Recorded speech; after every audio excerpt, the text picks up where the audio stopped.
Assalamualaikum warahmatullahi wabarakatuh. Selamat pagi Ibu dan teman-teman semua.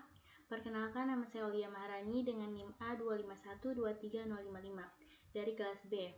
Jadi hari ini saya akan mempresentasikan hasil pengerjaan UTS Ikatan Kimia saya yang mencangkup analisis spektrum atom hingga teori orbital molekul.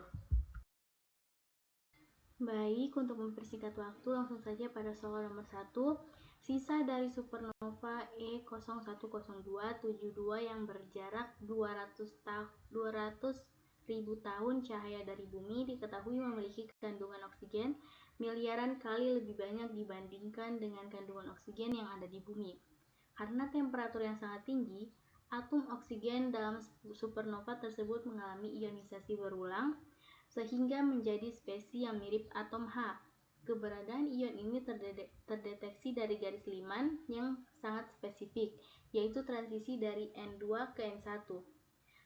Di sini soal yang pertama itu A, hitung panjang gelombang garis liman ion O7+ tersebut jika diketahui tetapan Riebernya 1,0974 dikali 10⁻⁷ meter pangkat min 1.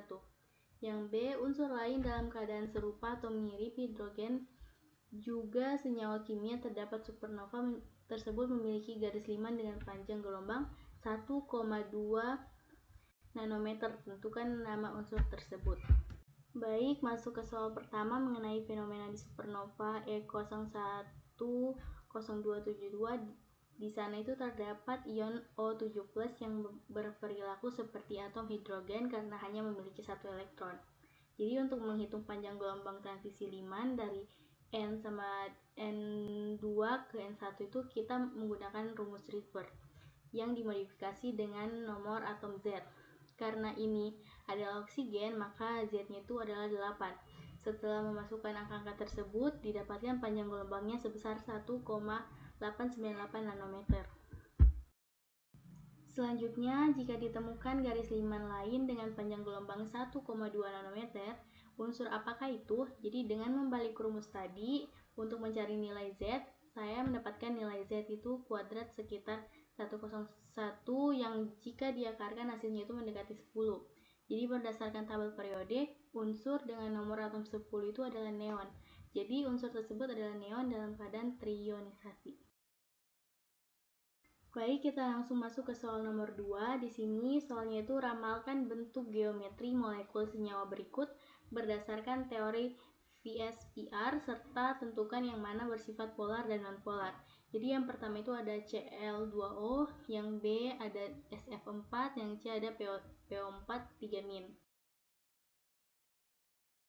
Sekarang kita bahas geometri molekul berdasarkan VSPR.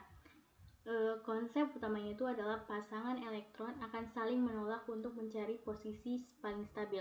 Jadi pertama, Cl2O itu memiliki tipe AX2E2 sehingga bentuknya itu bengkok atau V-shape dan bersifat polar.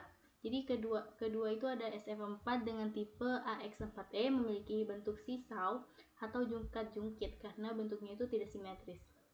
Jadi SF4 ini juga bersifat polar.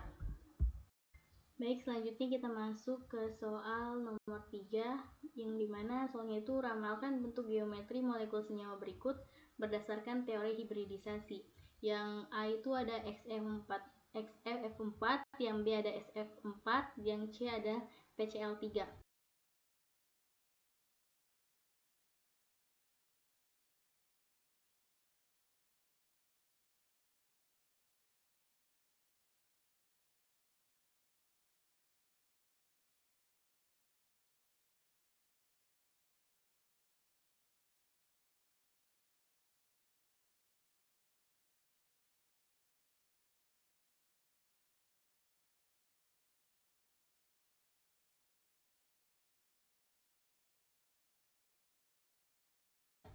Jadi selain VSPR, kita bisa melihatnya dari sisi hibridisasi orbital. Jadi pada XF4 terjadi hibridisasi sp3d2 yang menghasilkan bentuk planar segi 4.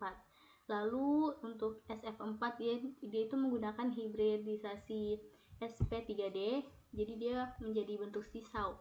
Dan untuk PCl3 dia menggunakan hibridisasi sp3, Namun karena ada satu pasangan elektron bebas, bentuknya itu menjadi trigonal piramida, bukan tetrahedral sempurna. Selanjutnya kita masuk ke soal nomor 4, di mana soalnya itu gambarkan diagram tingkat energi untuk spesi O2+, O2-, dan N2, dan tentukan orde ikatan dari masing-masing spesi. Jadi yang pertama kita akan analisis orbital molekul untuk O2+.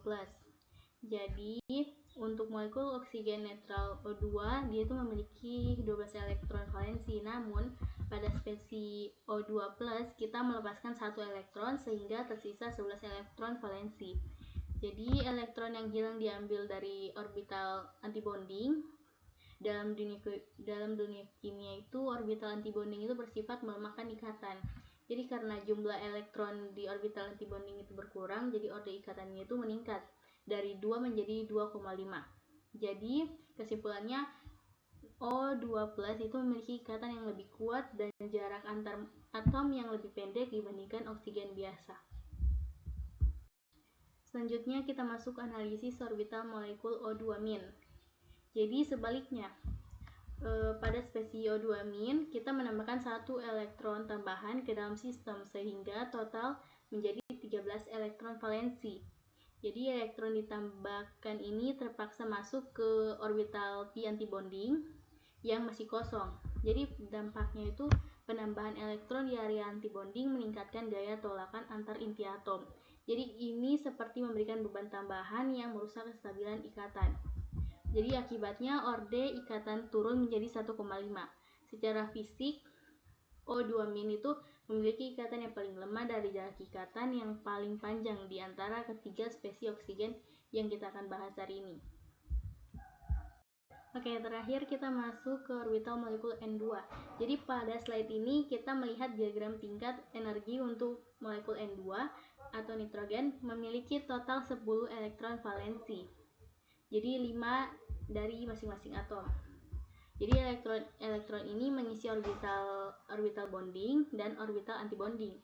Berdasarkan pengisiannya, N2 memiliki 10 elektron di orbital bonding dan 4 elektron di orbital antibonding. Jadi dengan rumus orde ikatan sama dengan 1/2 elektron bonding dikurang elektron antibonding, kita mendapatkan hasilnya itu 3. Jadi orde ikatan 3 ini setara dengan ikatan rangkap 3 yang menjelaskan mengapa molekul N2 itu sangat stabil, memiliki energi ikatan yang sangat tinggi dan sulit diputuskan.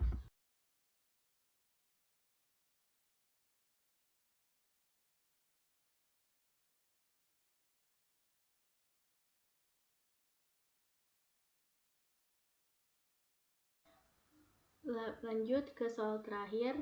Tentukan term simbol keadaan dasar atau ground state dari atom N dan O. Jadi terakhir adalah penentuan simbol keadaan dasar. Jadi ini itu membantu kita memahami momentum, sudut, dan spin total sebuah atom. Jadi untuk nitrogen dengan konfigurasi P3, simbol termnya itu adalah 4s 3/2. Sedangkan untuk oksigen dengan konfigurasi P4, simbolnya adalah 3p2. Ini menunjukkan tingkat energi terendah atau keadaan paling stabil dari atom-atom tersebut. Demikian presentasi dari saya mengenai tugas UTS Ikatan Kimia ini. Semoga penjelasan saya dapat memberikan gambaran yang jelas mengenai konsep-konsep kimia yang telah kita pelajari.